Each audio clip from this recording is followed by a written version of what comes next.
incredible times. We are the sector of sectors. Artificial intelligence, big data will be the future of our industries, all industries. Countries that are going to thrive are the ones that have that ability to get technology and produce technology. We need to make artificial intelligence human. Everything is and will be connected.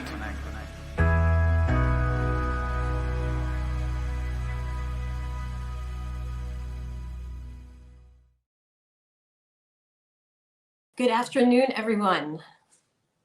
Welcome to today's broadcast, brought to you by MWC, and happy International Women's Day. Before I jump into our very diverse set of leaders who are going to talk to us about technology and advancing diversity and inclusion, I'd just like to say a few things about why we've convened today, here and now. So as you may know, MWC is the world's largest convening event for the mobile ecosystem. So it's really fitting that we talk about how we are launching our Diversity for Tech portion of MWC 21, taking place in Barcelona, the 28th of June to the 1st of July. You'll find some very fresh information out on our website about our health and safety plans accordingly. But we do represent the entire mobile ecosystem, and part of the DNA of the GSMA is working diversity and inclusion, and it's working to make sure that people, for example, in low and middle income countries, are able to access technology for the greater good. We call that connectivity for good. The World Benchmarking Alliance has just launched its first digital inclusion benchmark. And 7 of the top 10 companies, 100 companies on that list, are mobile operators. So with that, I'm going to introduce the topic of today's discussion, which is technology a foe or an ally in advancing diversity and inclusion? And I have a real great pleasure today to introduce Anaïs Merlin, who will moderate this session, part of the CC Group, head of mobile and technology. Also welcome Andy Davis, 10x10, super exciting, and Edith Dubdevani Aronson from Amdocs, who's the head of corporate responsibility, inclusion, and diversity. So Anaïs, I'll hand it over to you. Thank you, Steph. Hi, everyone. I'm Anaïs Merlin. I am the Deputy Head of Mobile and Telecoms at CC Group. We are a B2B technology PR agency based in the UK.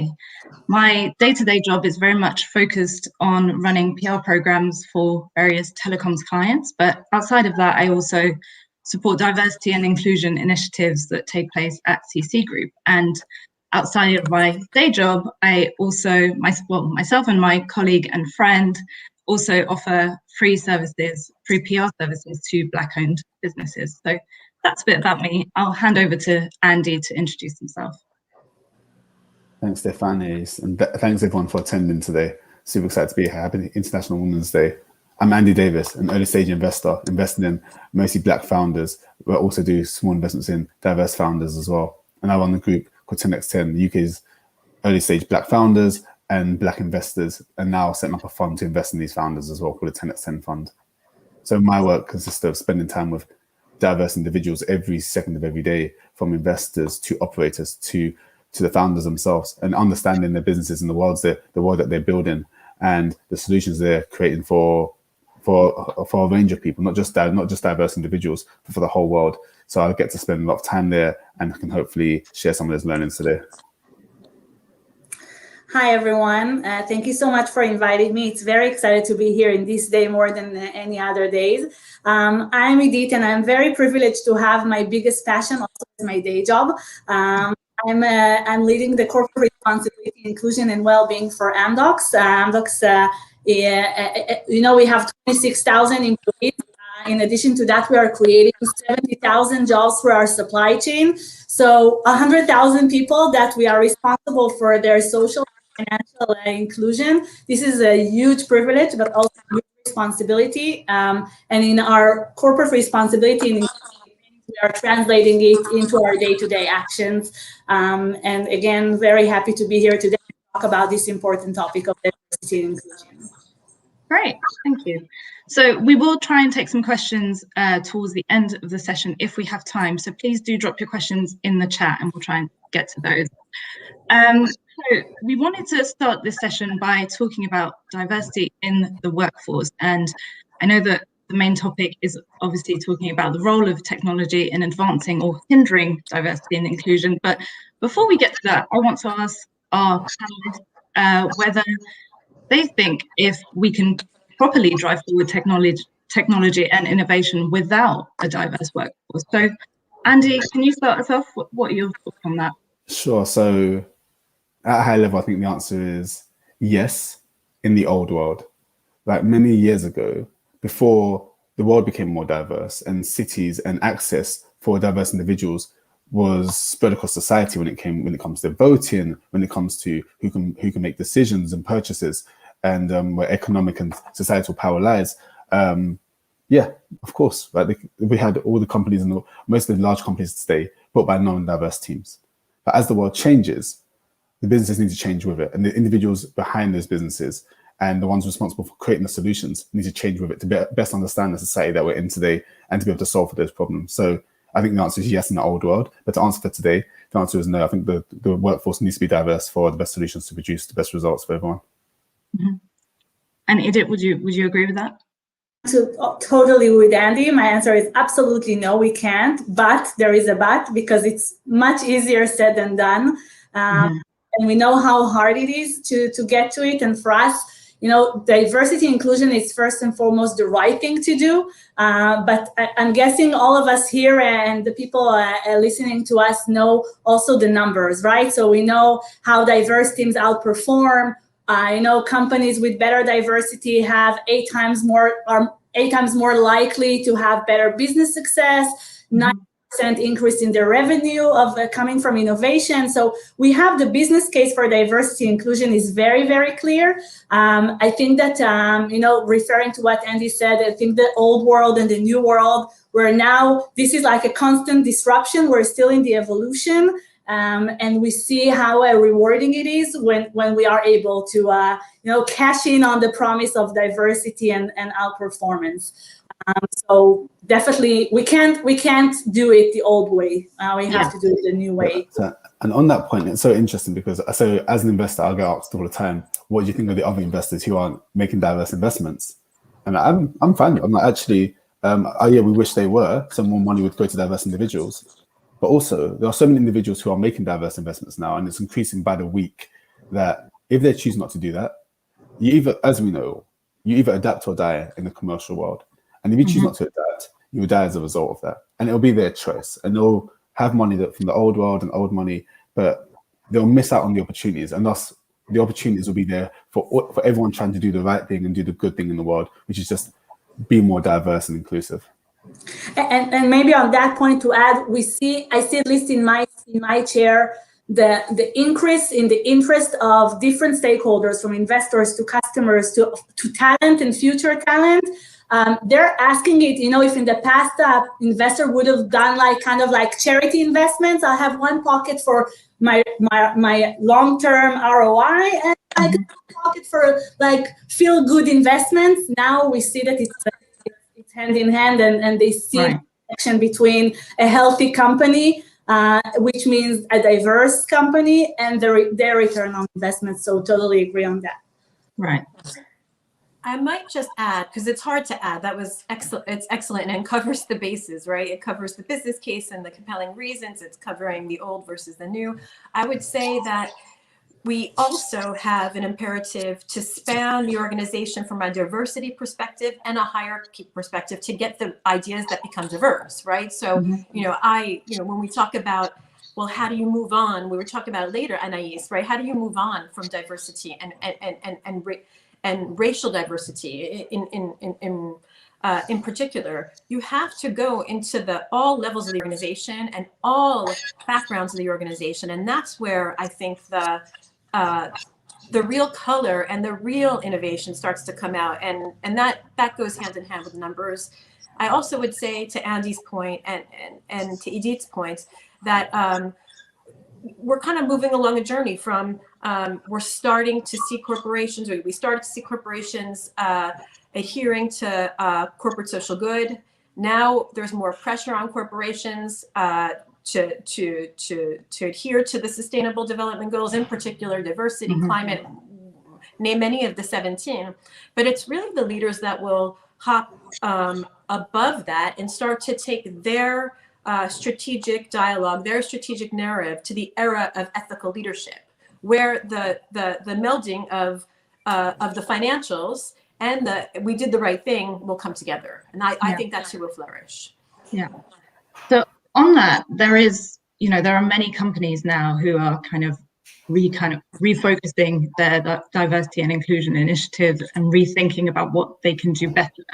And we're kind of in a moment where how can we move from performative action to actually taking real steps towards making change? So what do you feel needs to happen towards, it's not just about putting up a black square on your Instagram. It's not just about saying you're going to do these great things. How are companies actually making the change? I'll be happy to take that. I think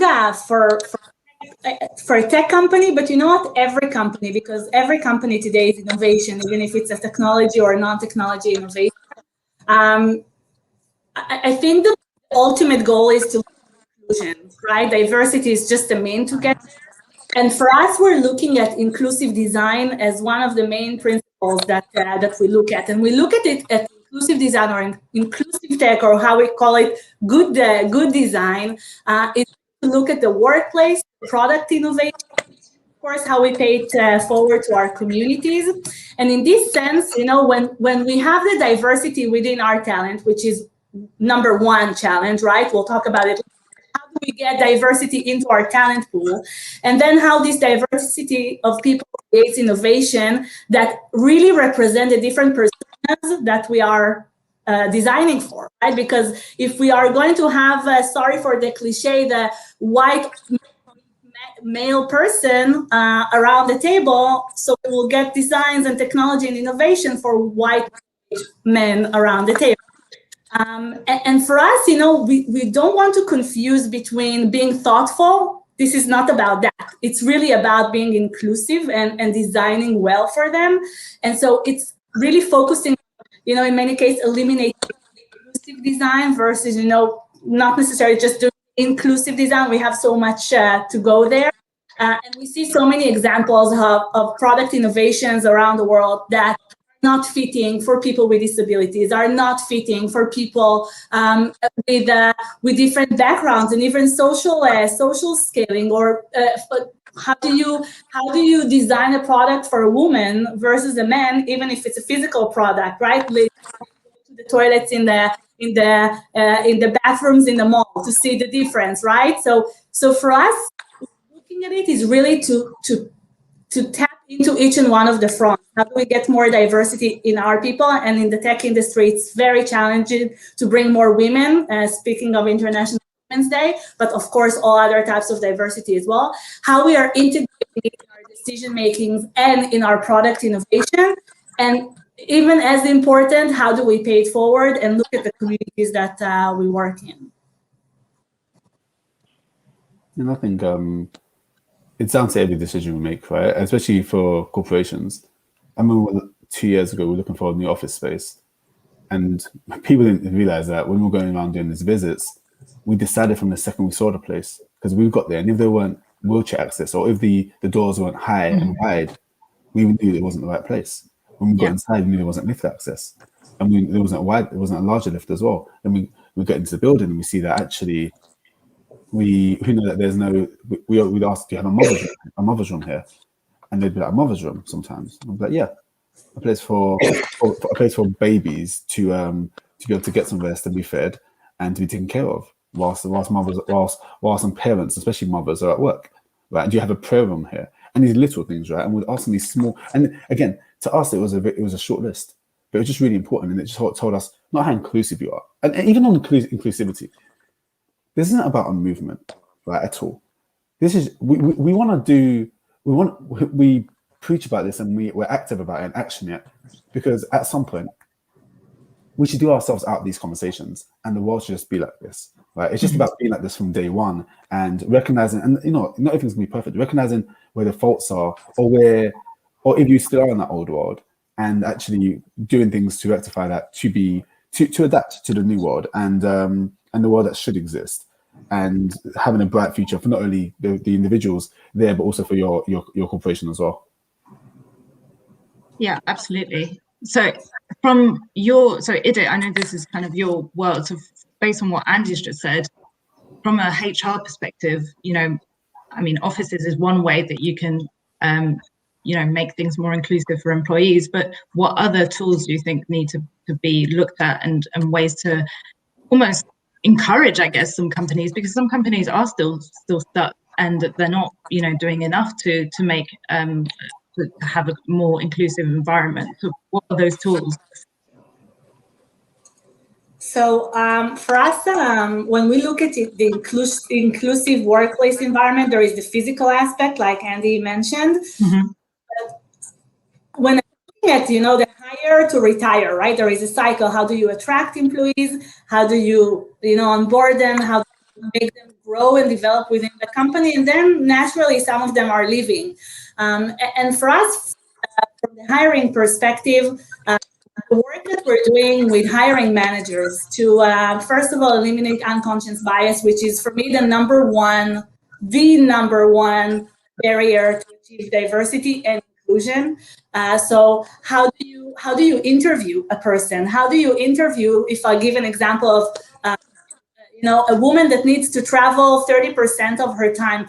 Do you ask the same man and a woman, are you sure it's about traveling? Are you okay with traveling 30% of the time? I just want to make sure you're okay with traveling 30% of the time. When you interview a man, you're just like, it's travel, right? And you just tick the box and you continue. And this is one example, and it's not for bad intentions.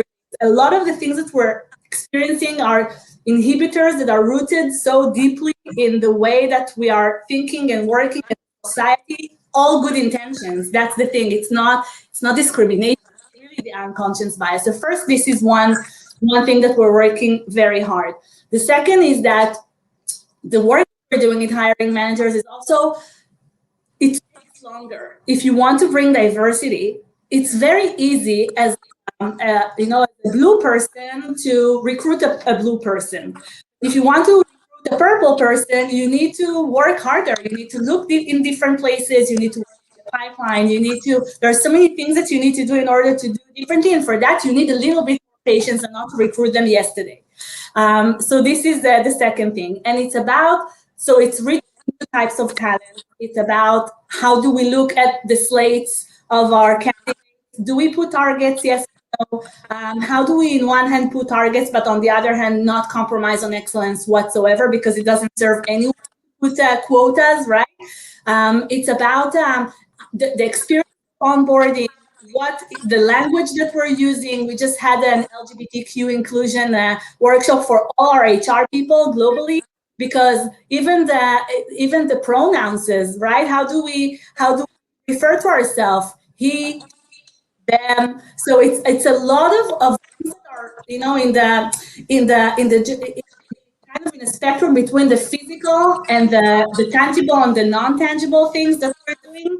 And for inclusion, the non-tangible are so dramatic. Like, it's the things that happen between the things that we're doing purposefully. I can go on and on, but these are just a few examples of the things that we're doing. And one last thing I want to say, it's almost 100% about intention. The moment we move from, everyone here on the line would say, yeah, of course, we must have diversity teams outperforms. But it's the moment when you become really intentional, and that you see role modeling, and that you see you're walking the talk of their commitments, this starts a very positive movement that means also the kind of the bottom-up forces that we're creating. Right. And from your perspective, I know that, IDIT is obviously with Amdocs, and Amdocs is a very large corporation, but you obviously work with smaller startups and smaller companies. Do you feel like those same things are happening in smaller startups, or different steps are being taken towards diversity and inclusion? So I feel like a lot of those steps are being taken in startups. And I guess because startups are small and they're much easier to judge and to be spotted when there's a negative or something that doesn't sit well, right? There's much more visibility and openness around it. But so we're people in startups, we are every day trying to take the right approaches. But something that I do say over and over again is that there needs to be sacrifice, right? And that means if, for example, we could say gender or racial equality, or we touch on disability or anything, right? I think if you're in a position and there needs to be change, sometimes you've got to sacrifice your seat there for change to happen. And it's a big deal, right? It's a big move, but sometimes you have to give up that space to let someone else enter. And then on top of that, I say this all the time to a lot of the investment funds that are, because we say you should hire more black staff and get more black staff in the senior positions. And they're like, oh, but there's only a few senior positions. I said, well, okay, that's fair. But when you hear about it, especially because how hiring happens in the world of investment, it's all very quiet and private, and it's all network based. So it's like, okay, well, when you hear about a senior role, you should recommend and refer someone in your company who's junior, who's a woman or a person of color for that role, and you should sacrifice that skill and that experience in your company for the betterment of the whole industry. So I think all in all, more sacrifice needs to happen from the top, from men. And from anyone in senior positions who has that control. And I think, and so Steph touched on hierarchy, and this is exactly what it is. It's just hierarchy. It's hierarchy, right? I think if there's some sacrifice there, I think we can see big shifts, like quite soon, rather than because we should definitely feel people at the junior levels, definitely, but at the base. But it's the senior positions which are important as well, the check writers, the decision makers, because ultimately more diverse people there means that we don't go wrong in the future, hopefully. That's right. So maybe I don't know if I'm on or off mute, but I'll just add in, again, it's hard to, these fantastic discussions. And I could give a lot of examples, but I'll save some of the women stuff for further down in the panel. You started, Anais, by saying, how can it be just more than a black screen on your Instagram or a black box, for the day? And a few things I'd like to say about that. I think the first thing is, that's kind of, we talked about when we prepped for this panel, talking about where we went wrong, right? In some instances. And it's not that you go wrong by just putting a black square on your Instagram panel, but it's just sometimes it's like you don't know what to say because you haven't confronted the issue head on. You realize the extent of the issue. And I think to some extent that happened to me as a leader and to our organization. And internally, I'd like to call out two things. We've got a fantastic HR team and a corporate services team, and Tosin might be on, and Lizzie and Louise really went in deep into the organization to understand what our Black colleagues, our diverse colleagues, what they thought about what we were doing, what we could do better. And so we started to reconstruct some of the way we're doing things from the front line. Our Director General Matz, who represents the entire mobile industry, also took several conversations. So I think that's a little bit of an internal example, but then wider, because we represent the entire mobile industry. You have a gamut, just like you have a bell curve of people that are bleeding edge on racial diversity, inclusion, diversity, and you have people lagging. And then I'm really proud to say that we have a lot of large mobile operators that are bleeding edge. I can think, many off the top of my head, but, in particular, as we're talking about George Floyd, if you look at what Verizon and AT&T are doing, really, really getting into the issue, not just, plastering a black square. So I won't say much more than that, but we as the GSMA, like when we were tackling each of these challenges is linked to one of our sustainable development goals, right? Whether it's diversity or financial inclusion or climate. And we tend to be the organization that tries to put a blueprint together and then join up with the operator community that wants to help solve issues and then go implement that more at scale. So that's some of the things that we're doing. And I want to relate to it maybe because of where because we are really 100% full intentions. We want to do the right thing all the time. And I can tell you right around George Floyd or around many things, along the year, we we are always afraid that, you know, today is International Women's Day. December 3rd is the International Day for people with disabilities. June is Pride. There are like these days of the year where it's like everyone is focused around that day. It's that time of the year to talk about it. And there is a fine line between how do you talk about it on that day because it's important, but how the day before and the day after you're actually doing the right things. And I can tell you that for some of the things we feel very comfortable. We know that we are doing things to promote diversity in different areas all year long. Some of the things we have gaps and we need to close them. One of them is it was definitely you know, how we do about ethnicity in the US. So in that sense, Black Lives Matter was definitely a catalyst for us. And now today, you know, 6, 7, 8 months later, even almost a year, wow, time flies. So I can finally say, okay, there is an agenda behind it. We worked on it. We wanted to close the gap that we have. Same goes for people with disabilities. We felt that we're not good enough in it. And this week we are kicking off a unique boot camp for disabilities that are software engineers. So I think that from the struggle, from where we are not good enough, this is a good call for action for us to do better. Like our maturity, we have different maturities for every area. So to your point, I think it's great that we highlight it. I think that it's good that you just put a mirror in front of our face and say, you have a way to go there. And as I said in the beginning, it's really hard. It's really hard because in many ways, we are creating competing agendas, although all of us know that it's the same agenda, but you know, it's okay. I mean, I hear sometimes from leaders, okay, are we now for the women, for the disabilities, or for the LGBTQs, or for the Black, or for the Hispanic? What are we? And I'm like, and then it's a good discussion coming from, okay, but it's diversity, right? It's we don't tick the box for each and one of them, but it's a very, very hard. It's a hard journey, but again, an amazing one. Yeah, and if I can ask that, I think again I say sacrifice quite a lot, and sometimes it's sacrifice of how we spend our time and the unknown burden we put on people. So look, Black Lives Matter is a good example, and now we have International Women's Day and International Women's Week, right?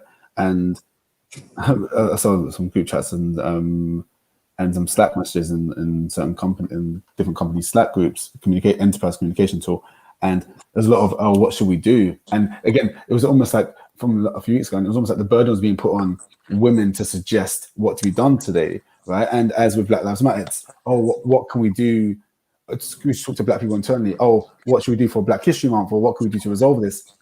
And I remember years ago sitting in investment meetings with my team, and whenever a female founder pitched a women's product, right, I'd always stay silent and respectful and do a lot of listening, as I should. And then then I realized what happened was I was doing that, then asking them 10,000 questions and almost not doing any research myself. I was being lazy and leaving it to them. So then what I started doing was I would go there and be silent and listen and do a lot of listening. I know the least, of course, and not take up space, but I would go and do a lot of research. So afterwards, I'd be able to have a way more educated conversation with them and just show that I made effort here to bridge the gap and to not put the burden on you to just be the one to inform me of all these things I don't know, when I should go out there and do research myself and sacrifice a bit of my time and my ego to just gain an understanding and then come to you and let you know where I'm at. I think we need to just see more of that as we go as well. Yeah, absolutely. It shouldn't be on those who, you know, it shouldn't be on people of color or people who have disabilities or, you know, different sexual orientations to do the work and try and increase diversity by themselves. It should be a collective effort for sure.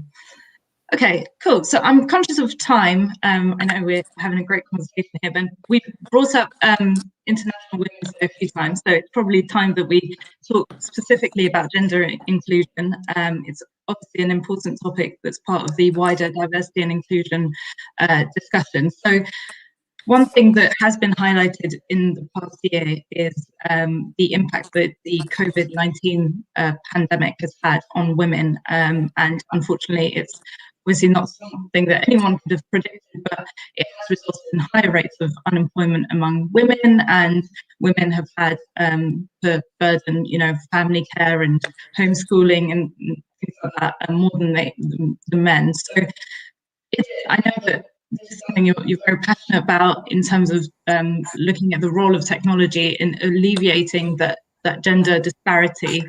So can you tell us more about that? Sure.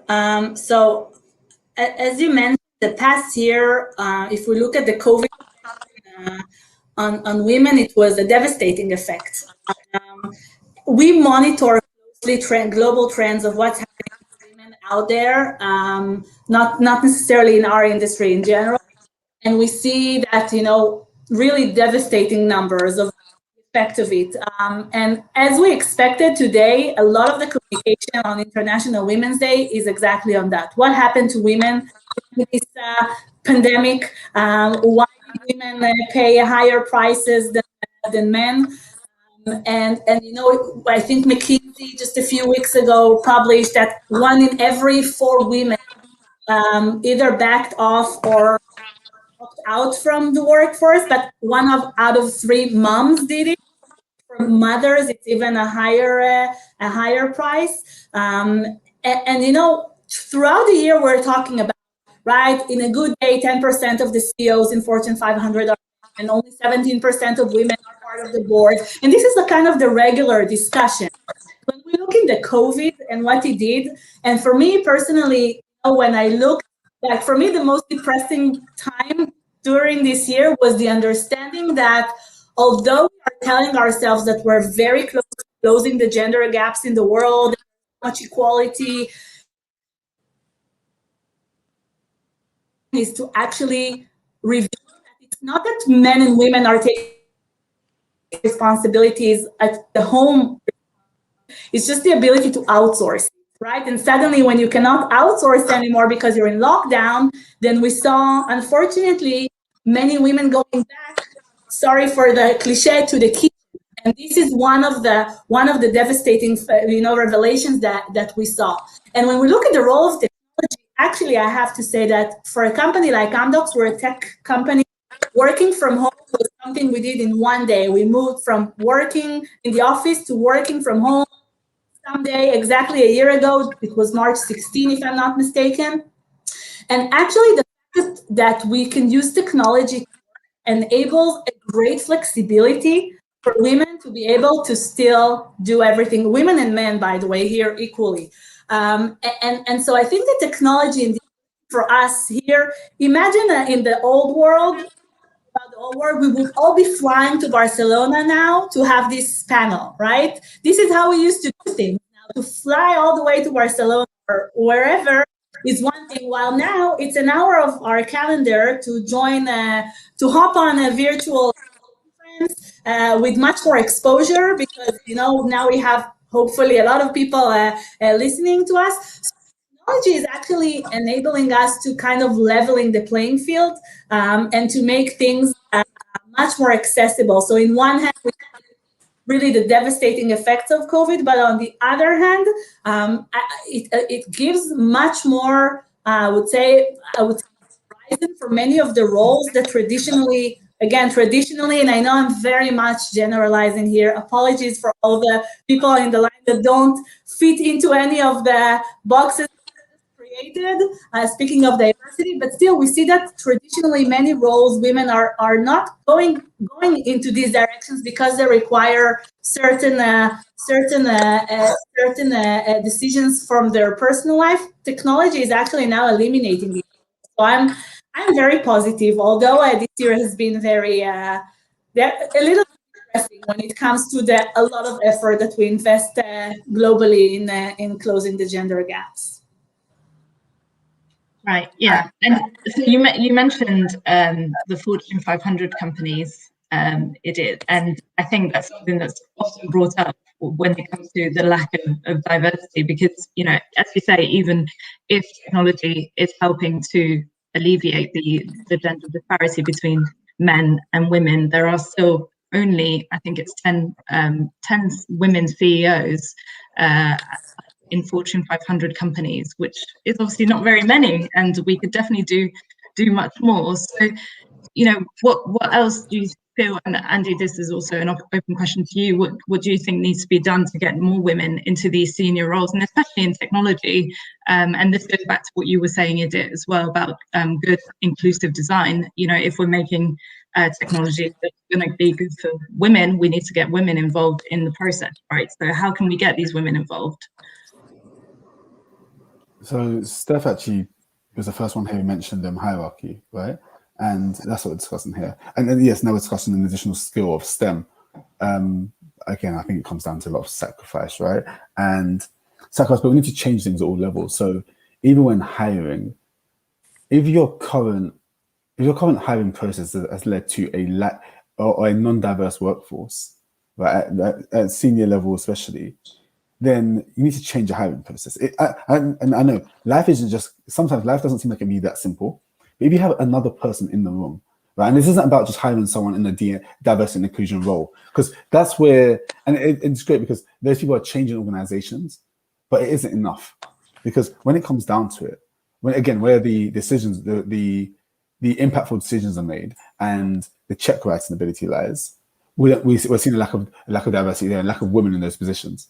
So I think sacrifice, having other people involved in the hiring process, even if, and it's so weird, even if they're junior people, right? Because they will give you a perspective that is different to your own perspective, and they'll be able to spot talent. And again, as the world's changing, we've ever seen a lot of the big sport brands, especially, have had more women in their adverts and more diverse people, more diverse individuals in their adverts and stuff. But now sometimes a lot of that talent is looking at these big brands and saying, well, we can probably do this ourselves. We know the audience better than they do. They're using us for the audience. So again, these companies will lose out as a result of not doing that. And the practices that they should put in place, I think, change how you're hiring, have more diverse people in the room when you're making the decisions, even if it's one step or part of the interview process, just get a different perspective, right? You'd be surprised how far that would take you. Just get a very different perspective. And that could change who ends up in those roles. And we've got great tools in place in technology already. We've got, there's a tool called Apply that a lot of companies use, which removes a name, and it's removes all sorts of bias from the recruitment process, because names are where a lot of people fall down, and genders. And when you see a woman's name, you just assume, oh, she won't be able to do this job for some ignorant reason. And those tools are great, and they are solutions which work. But I think, and we'll touch on like AI and things a bit later, right? But I think even in that sense, we have to have the labels there at some point in the future as well, right? We can't, because all we're really doing is somewhat even masking the problems in those organizations, and we're covering up for people doing bad jobs at the moment, and people with really biased mindsets. So I think we need the companies that Applied and others to bridge that gap. When we get to a certain point, we need them to, and Applied will do this work and the rest, but we need the organizations to actually change internally themselves and change that DNA. I think I would just add to that. I think that's spot on. I love that. Just get in there and change what you need to change. And I would add probably the most basic, simple, non-technical piece of advice out there, which is one that I try to give in practice, is be a woman that supports other women in gender diversity. I can say, I've got like 26 years of career, and every single person that has helped mentored me to the next level has been a man. And I can name several instances where women of seniority actually just didn't help. They were doing more than not helping. So I try to be a woman that finds other women, younger women, and encourages them. Not every single woman. When I find a young woman or a girl in STEM with promise, I've always tried to lift them. And I think if you just take that on its own and say that we're going to be more genuine and more look out for more women, then you're going to not meet, we're not going to bridge the gap, but I think we'll help the gap. And that requires no tool, no AI, and no process. And I think this brings the another important angle, which of being an ally. And being an ally is, it doesn't have to be women for women or black for black, or people with disabilities for people with disability. It's actually much more powerful to have men in the room saying, why don't I see more women candidates for this position? You know, it's so powerful to have allies, and in general to ask why, many times why. Not necessarily in the Simon Sinek way, right? Not just the why on the innovation, but really, why don't I see enough women? Why don't I see enough diversity of any type? Why don't the progressions, now it's time for progressions or salary increases or bonus allocation or whatever process that you have, looking at it, like using all the time data is dramatic here. It's the make or break of everything, and making sure that in the decision makings we always have a reflection of the situation, organization, big or small. This is where all the people, because every room we enter is like, I'm pro women, I'm pro this. Everyone is pro everything. You will not find a would say otherwise. But then in this moment where you show the data and there's like this sitting uncomfortably in their chair, realizing that although they have a beautiful personal story of diversity of one type of another, but their own organization is not diverse enough, the data is the most powerful tool to like it's the aha moment that from there I know that they're with us in the journey. So I think definitely being now not just an ally, but using your powerful position in order to grow women, in order to put them in the spotlight is amazing, and it's on all of us for everyone. So, and if I may, on being an ally, hopefully a good one, and hopefully a great one day, and try and be better every single day. I think I mentioned before about sacrifice, and for the men especially listening, right? This isn't about you just sacrificing your position. Like I've done it several times when I've been asked to speak at an event, for example, and I've said, well, I'm not going to speak at this event unless there's 50% women speaking. And it's just something you do. Wow. And guess what? And I think it takes more longer term thinking, right? And what happens? They go, they reshuffle things, they come back and they have you on the panel, the event, they have you at the event anyway, and they've just changed it. Now there's 50% women and sometimes more. And it's longer term thinking. And where we're thinking, oh, a bit of sacrifice means a loss. No, it's a longer term gain. People respect that. There's a lot of respect there that people have. People want to do things internally, but they're scared to act. So they need someone to just sometimes sacrifice themselves and speak up and do the right thing. And then the world will be better as a result. So sacrifice isn't just on you individually, it's on the whole environment, how things are set as well. And I think you touched such an important point about the psychological safety to speak up. Because in many cases, we are in situations where we feel we need to say something, but for whatever reasons, we don't have psychological safety to stand up and be an ally or to stand up for anything. And this is where I think this is the evolution of diversity to inclusion, because a real inclusive environment creates a sense of belonging, but also the psychological safety to speak up, to do the right thing, and feeling safe to do that. So saying I don't want to participate in 50% unless I have 50%. You now have enough confidence in your position to put this statement and to bear the consequences.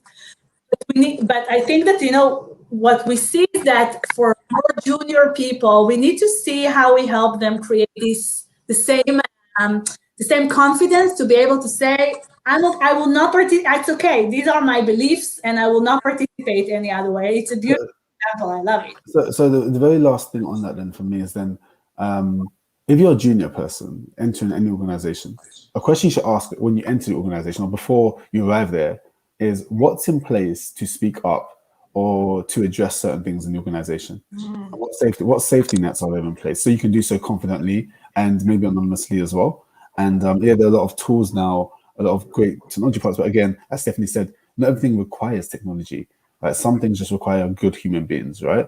So ask those questions, understand what's in place there, and if the organization doesn't have something in place, they may just go and think about it a little bit and maybe set 1 or 2 things up, even if it's just a private Slack channel or something. They may make an inroad somewhere just because you've asked. So it's hard, but do sometimes be brave and ask the question anyway. What's in place for you to be able to speak up and address any issues internally? And it will tell you a lot more about that organization than you would have known anyway.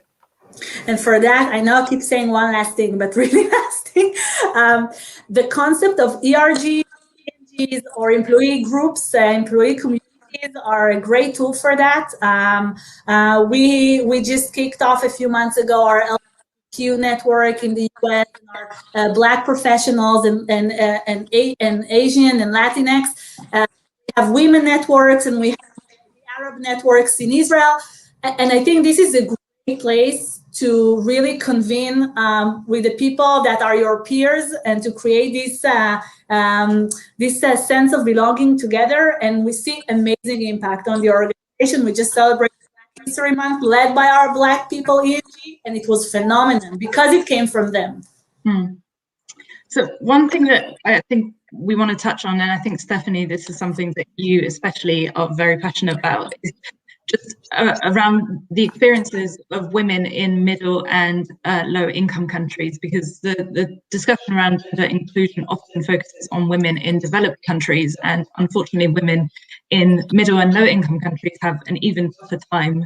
So from your perspective, Stephanie, what are, how does technology and digital inclusion play a role in empowering those women to achieve gender equality?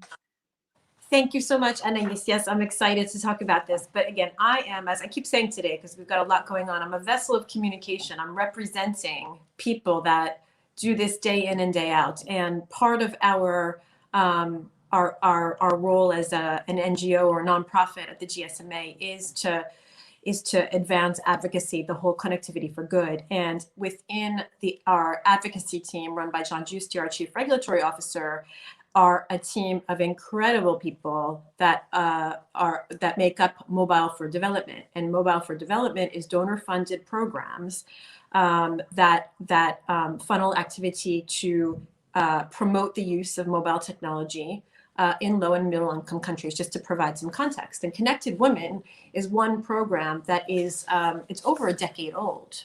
It's over a decade old. So Max and Claire Sipworth, and I want to say Happy International Women's Day to them. They do a lot of research on the gender gap in mobile internet use. And a recent study found that including more women using mobile internet could deliver 700 billion additional USD in GDP. So when you can close that gap in mobile internet use, you open up opportunities for women. In general, not just women, but people, they feel safer when they have access to a mobile phone. And so our programs on the grounds through that donor-funded money really has addressed over 10 million women in low and middle income countries. So this is not something that I think Max, who runs M4D, says it's not, it's wonderful. It's International Women's Day, but for them, every day is International Women's Day, because every day their team is working day in and day out to provide that coverage gap, right? And to work with our operator members and deploy very simple or technology solutions, giving someone a mobile phone so they can have a means to transact in their business, right? Because many women and many people in low and middle income countries don't have access to a bank because they don't have enough money for a bank. So mobile money is very much associated with Connected Women. And we've got, I probably could go on and on and on, right? But in short, the Connected Women program, it identifies women's needs and barriers to mobile ownership. It improves the quality and the availability of mobile technology, device access, connectivity, considers women, all considerations of women, and consults and involves women users to make sure that the experience keeps moving on. So we sum this up in the Mobile Gender Gap Report. So we have a series of reports that are very well known. I do see some analysts on the live stream today, so hopefully you'll recognize our renowned series of reports from GSMA Intelligence. One of which is the Mobile Gender Gap Report, which we will we will reveal in person in Barcelona, because although we are happy to do online meetings, we are getting back together in person at the end of June in Barcelona. Amen to that. And I want to say it's amazing because especially in the past year, we've realized how digital inclusion is key. It's really a fundamental need, really almost a survival need. And the fact that you're taking it to the places where it needed the most is really, really, really amazing. We're also digital inclusion as a key strategy for our social impact, looking from connectivity to accessibility all the way through literacy. Because you gave examples of what do you need a mobile for. So they're just really for the basic things today, all the way to working and learning. So this is amazing, Stephanie, that you're doing it. I want to also mention an initiative that we are kicking off today. Along the spectrum of digital, we're also looking at how do we actually look at the future talent of our and focusing specifically on women today. The shortage of women in tech is huge. In good companies, you have 30% women, and it's even less in the core technology. So Start Early is a toolkit that we made available for everyone in 7 different languages to expose girls the age 10 and into tech, showing them that it's possible, eliminating some of the biases that they have about the gender and tech. So for International Women's Day, it's really available for everyone. Use it, and it's a great tool to expose girls and to technology. We need a lot of them. By 2025, if I'm not mistaken, I think LinkedIn predicts an addition 150 million jobs in the tech industry. The world is really not ready for that. So we're hoping to get more girls into our areas and also boys. Cool. Thank you. So I want to make a quick correction. I think I said that we've touched 10 million connected women, but actually, if you look at the operators who have committed to women, it's 39 million women, additional women with mobile access since 2016 and low and middle income. So it's much more than I stated. Wow. Wow. And I think, by the way, I'm just calling on us to maybe see how, I don't know, if it's something that us, the companies that are, part of the GSMA network, to see how we join your efforts to make it, we're all pitching into. Yeah. I'll take that. I'll take that back to the team. Okay, so I'm really conscious of time. We've only got about 8 minutes left. And I know one of the topics we wanted to discuss was around bias in technology, and it's been mentioned here and there. But I just want to ask one quick question, and also answer one question from the audience before we finish. So one question is around, can we use AI to better our society and better the way we live if we have so much bias in our society?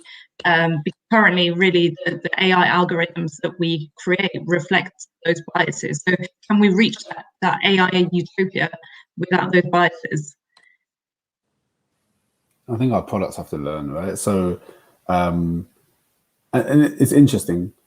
Sometimes you have to go through the bad to get to the good, and there's no excuse for any bad existing in any technology product today, and any biases, especially when it comes to disability or race or gender or anything else. Right? I think if we believe that AI utopia is going to exist, the AI has to know what's negative as well through their own experiences. As we all learn in life, we go, and as I mentioned before, how I would be asking a lot of the women on my team a lot of questions. I'll stay silent and respectfully, then ask them a lot of questions. I put the burden on them, right? And then I learn, and I said, actually, that's wrong what I'm doing. I need to go and do learning myself, and the burden shouldn't be on them to teach me. I think the AI will have to learn itself as well, but we should definitely, the teams producing the AI, because we are in control creatively, we have to do the work to make sure that the teams producing it is as diverse as possible to avoid a negative outcome from the result of the AI existing.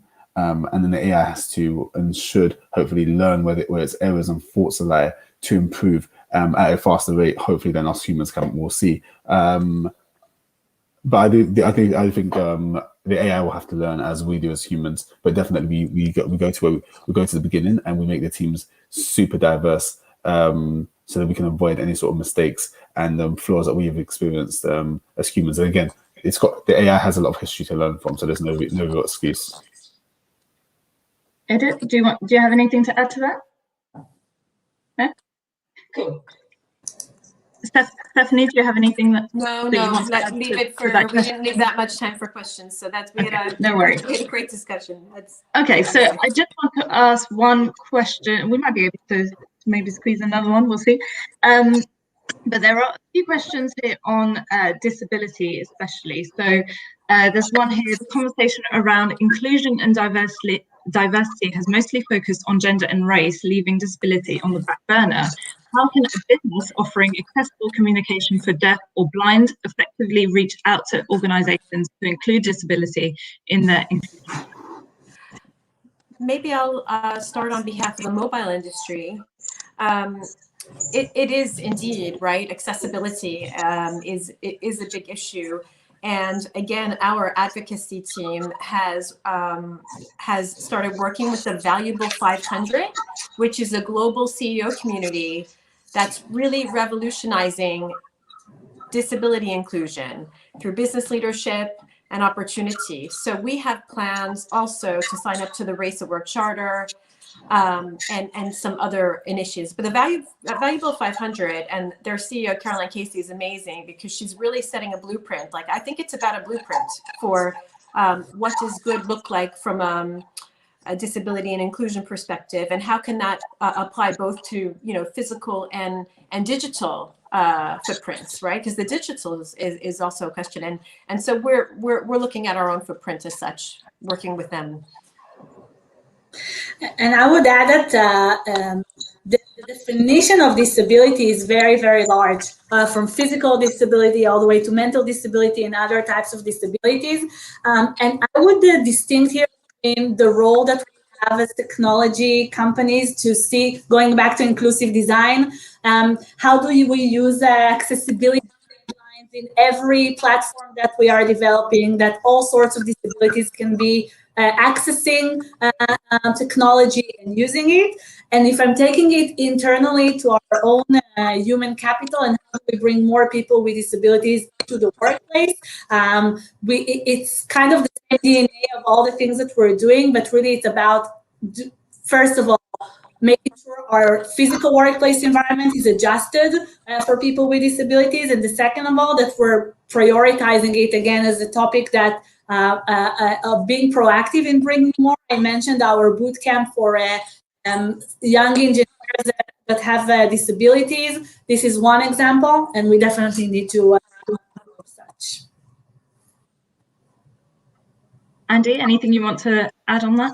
Sure. So, and the actual technology we use. So I know a female founder from New York. She's now in Berlin. And she set up a business called Stark, and you can go check out getstark.co, and it basically sits on a lot of the creating tools that they're using in technology companies. And what it does is it makes sure that it's disability proof, right? So then it covers like even the light things that we don't talk about often enough, like color blindness. And and these are things that are less known and less discussed in the world, but it touches on every aspect of it to make sure that actually any work you're producing is disability proof, right? And I think and Stephanie have touched greatly on the other aspects, but then when it comes to technology, we have to look at the tools we're using as well and make sure that actually they are accessible tools and that the outcome of the work of those tools is accessible as well. Yeah, absolutely.